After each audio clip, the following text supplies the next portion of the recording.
Bismillahirrahmanirrahim. Assalamualaikum warahmatullahi wabarakatuh. Selamat datang di channel Lina Saptaria.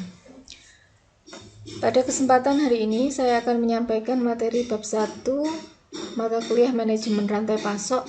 Judulnya konsep dasar manajemen rantai pasok. Tujuan pembelajaran ada 4. Yang pertama, mengidentifikasi elemen-elemen manajemen operasi dan rantai pasokan. Yang kedua, mengetahui potensi peluang karir manajemen operasi dan rantai pasokan.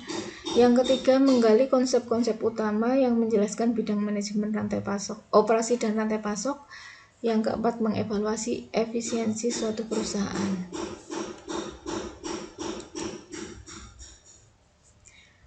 Kesuksesan dalam mengelola perusahaan industri dapat dicapai dengan menggabungkan strategi operasi perusahaan, proses penyampaian produk kepada pelanggan, dan analisis yang mendukung pengambilan keputusan dalam mengelola perusahaan.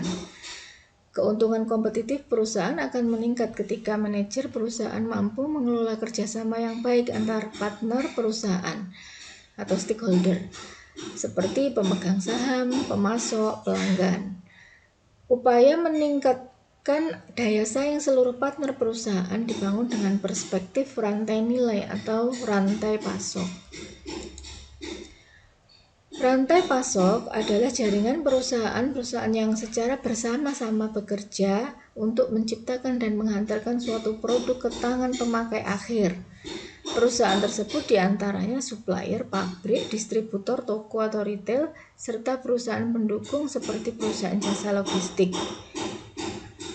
Menurut Pujawan ya, manajemen operasi dan rantai pasokan adalah desain, operasi, dan peningkatan sistem yang digunakan untuk menciptakan dan memperdagangkan barang dan jasa utama perusahaan.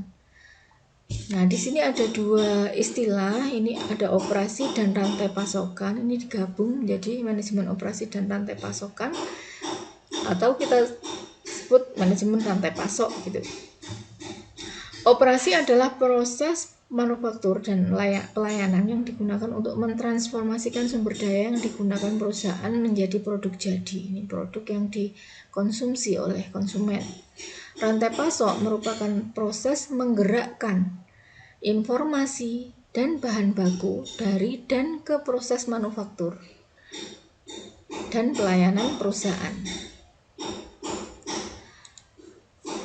Aliran utama manajemen rantai pasok, ada 3 aliran utama yang dikelola dalam manajemen rantai pasok, yaitu aliran material atau disebut aliran fisik. Ini adalah aliran produk fisik mulai dari pemasok sampai konsumen dan arus balik dari konsumen ya, jadi retur produk, layanan, daur ulang, dan pembuangan. Aliran fisik ini adalah aliran yang mengalir baik itu dari hulu mau sampai ke hilir atau dari hilir sampai ke hulu ya, harusnya ini anak panahnya 2 ya, karena ada pengembalian. Aliran yang kedua adalah aliran informasi. Aliran informasi ini meliputi aliran dari hulu ke hilir dan dari hilir ke hulu sama. Aliran ini, informasi ini meliputi peramalan permintaan, transmisi pesanan, dan laporan status pesanan. Arus ini berjalan 2 arah ya, antara konsumen akhir dan penyedia material mentah. Ini kalau perspektifnya semuanya ya. Sebenarnya end customer kan tidak berhubungan dengan bahan mentah ini ya, dia biasanya sama retail. Jadi di sini itu perspektif yang dimaksud adalah rantai keseluruhan. Nah, yang ketiga adalah aliran uang ya, atau pembayaran. Nah, aliran ini meliputi informasi tentang uang ya, jumlah uang ya, invoice atau tagihan, harga, kredit, term flow atau arus syarat-syarat kredit ya, bagaimana jadwal pembayaran dalam penetapan kepemilikan dan pengiriman. Pelaku manajemen rantai pasok diantaranya suppliers. Ini maksudnya adalah jenis-jenis pemasok bahan baku yang langsung, jadi ekstraktif gitu ya, seperti petani, misalnya petani tebu. Nah, suppliersnya ini kadang pengepul atau perusahaan khusus ya yang mengelola jaringan rantai-rantai petani atau peternak gitu ya, yang dasar ya. Jadi nanti ada suppliers, company atau manufaktur, customers, dan customer end user. End user ini berarti pengguna akhir, ini rantai paling akhir dari rantai pasok. Tujuan manajemen rantai pasok yang pertama, meningkatkan efisiensi proses logistik dan meminimalisir biaya total sepanjang rantai pasok dalam memenuhi kepuasan konsumen. Yang kedua, membangun sebuah rantai pasok yang memusatkan perhatian untuk memaksimalkan nilai bagi pelanggan. Yang dimaksud pelanggan ini adalah seluruh pengguna produk perusahaan atau layanan perusahaan. Yang ketiga, memenuhi permintaan pelanggan melalui penggunaan sumber daya yang paling efisien, termasuk kapasitas distribusi, persediaan, dan sumber daya manusia. Manfaatnya secara umum, manfaat dari manajemen rantai pasok ini adalah untuk mencapai kepuasan pelanggan, untuk meningkatkan pendapatan, menurunkan biaya operasi, pemanfaatan aset penggunaan teknologi ya yang semakin tinggi, perusahaan semakin besar, mengurangi inventory barang, menjamin kelancaran penyediaan barang, menjamin mutu, mengurangi jumlah supplier, dan mengembangkan supplier partnership atau mengembangkan jaringan supplier jangka panjang. Aktivitas manajemen rantai pasok ini menurut bukunya Inyoman Pujawan ada 5 bagian ya atau kegiatan utama. Yang pertama, pengembangan produk, terdiri dari kegiatan di dalamnya seperti melakukan riset pasar, merancang produk baru, melibatkan supplier dalam perancangan produk baru, pengadaan, misalnya memilih supplier, mengevaluasi kinerja supplier. Ini kegiatan-kegiatan yang dilakukan dalam pengadaan.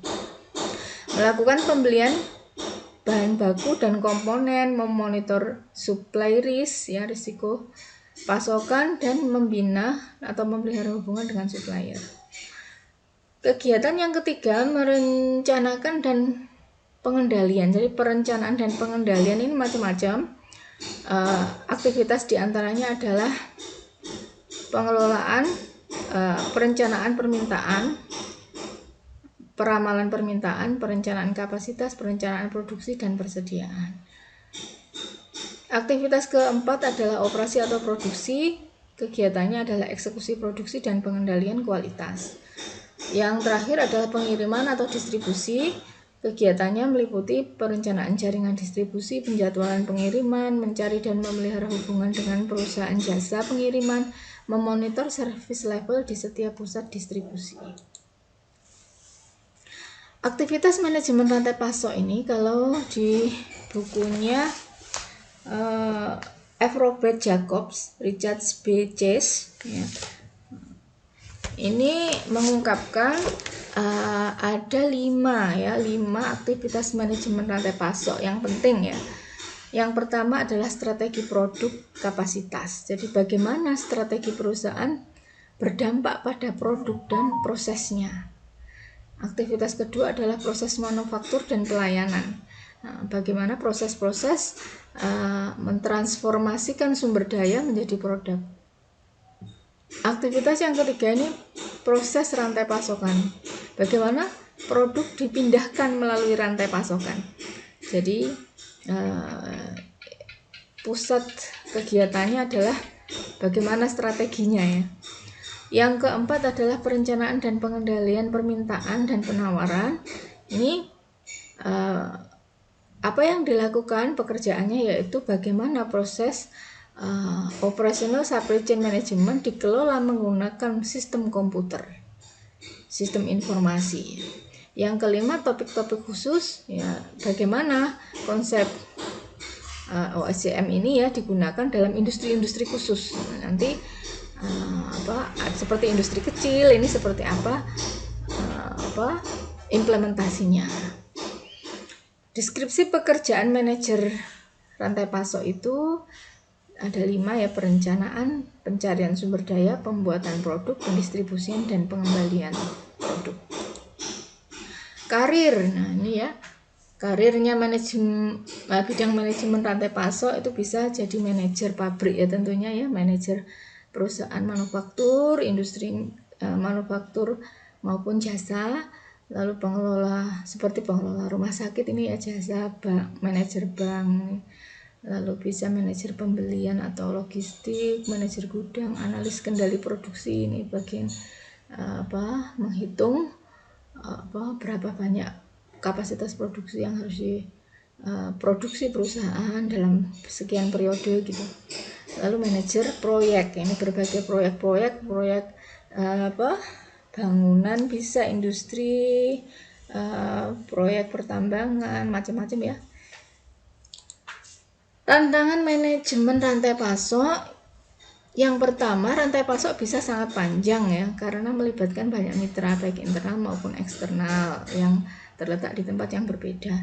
Ini jadi rantai pasok ini realisasinya bagaimana? Ini tentunya sistem informasi ya, yang bentuknya ya, wujudnya itu nanti berubah jaringan sistem informasi. Yang kedua, bahan dan informasi harus mengalir di antara beberapa entitas. Tantangannya ya, proses transfer ini bisa lambat atau rawan kesalahan, terutama ketika ditangani secara manual. Jadi nanti ketika mulai mengoperasikan mulai beralih ke rantai pasok gitu ya, perspektif rantai pasok, nanti manajer juga harus persiapan apa saja yang dipersiapkan, penguasaan IT mestinya, dana gitu ya, kemudian pelatihan ya, perlu pelatihan SDM juga banyak ya. Yang ketiga, perusahaan dapat meningkatkan peramalan permintaan mereka dengan menggunakan teknologi informasi. Ini salah satu pendukung aktivitas produksi atau operasi. Ini adalah akuratnya ramalan permintaan konsumen terhadap produk ya. Jadi biasanya dengan dukungan teknologi informasi ini mendapatkan data yang lebih akurat. Yang keempat, kurangnya infrastruktur logistik menimbulkan ketidakpastian waktu pengiriman. Tantangan yang keempat ini ketidakpastian ini ya. Ketidakpastian ini nanti ada istilah bullwhip effect. Jadi simpang siurnya informasi antar rantai. Yang kelima, masalah kualitas bahan dan komponen dapat berkontribusi untuk kekurangan dalam rantai pasok. Masalah kualitas bahan dan komponen ini kaitannya sama supplier ya. Bagaimana memanage supplier ini sangat penting, karena bahan ini adalah senjata utama untuk menghasilkan produk yang bagus. Jadi bahannya harus sesuai dengan kebutuhan, sesuai dengan perencanaan dari manufaktur. Hambatan rantai pasok, hambatan dalam manajemen rantai pasok yang pertama adalah meningkatnya ragam produk ya. Jadi, produk itu semakin bervariasi karena memenuhi selera pasar ini ya. Banyak sekali pesaing dari produk sejenis. Nah, contoh misalnya kopi itu ada berapa jenis merek ya, sama-sama kopi, cuman harus ada inovasi varian-varian itu ya, rasa-rasa. Yang kedua, pendeknya siklus hidup produk. Jadi ini hambatan juga ya. Kapan sih harus memproduksi banyak? Nah ini kan tergantung bagaimana kondisi siklusnya, ini lagi meningkat atau lagi turun ini fasenya gitu ya. Semakin banyak permintaan pelanggan itu berubah-ubah ya seleranya ya. Jadi semakin banyaknya permintaan ini harus bisa ditangkap atau direspon oleh produsen dengan cepat. Yang keempat, fragmentasi atau reproduksi kepemilikan rantai pasok. Jadi rantai pasok itu karena adalah sebuah jaringan yang dibangun dari beberapa perusahaan, ya, mitra-mitra perusahaan yang saling berhubungan, maka rantai pasok ini miliknya siapa, ya. Jadi di situ kadang-kadang ada konflik, ya, kepentingan masing-masing, mana yang didahulukan gitu, yang diprioritaskan ini kepentingannya siapa gitu. Kemudian ya, globalisasi ini hambatan juga. Bagaimana bisa globalisasi menjadi hambatan? Nah, ini bagaimana masuk produk ke pasar ekspor ini macam-macam sekali ya syarat-syaratnya, dan bagaimana strategi-strategi perusahaan untuk masuk pasar ekspor ini masih menjadi PR ya bagi seluruh terutama ini pelaku usaha kecil ini, UMKM ini masih sedikit pengetahuan ya. Jadi produk-produk ekspor kita masih relatif rendah ya daripada negara lain.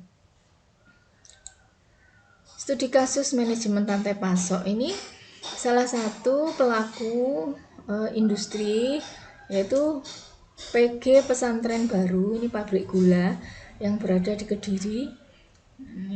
Ini adalah rantai pasoknya, bagaimana aliran hulu sampai ke hilir ya ini ya. Hilirnya ini digambarkan upstream partner manufaktur dan downstream partner. Ini maksudnya upstream ini yang tingkat hulu ya. Jadi rantai yang terbentuk mulai bahan mentah atau ini kebetulan kan gula jadi bahannya tebu. Nah, ini dari lahan-lahan petani tebu. Dari lahan-lahan petani tebu ini hasilnya disalurkan ke PG Pesantren Baru. Ini kan banyak juga cabangnya ya PG Pesantren Baru itu. Kemudian diproses produksi oleh PG Pesantren jadilah gula. Nah, nanti gula masuk ke gudang. Gudangnya ini ada dua, koperasi KPTR ini ya, Koperasi Petani Tebu Rakyat ya ini ya. Lalu tender, ini berarti perusahaan melalui tender. Jadi barang gula tadi bisa terdistribusi melalui ini ya, koperasi dan tender atau melalui perusahaan-perusahaan sampai nanti ke retail kemudian ke konsumen.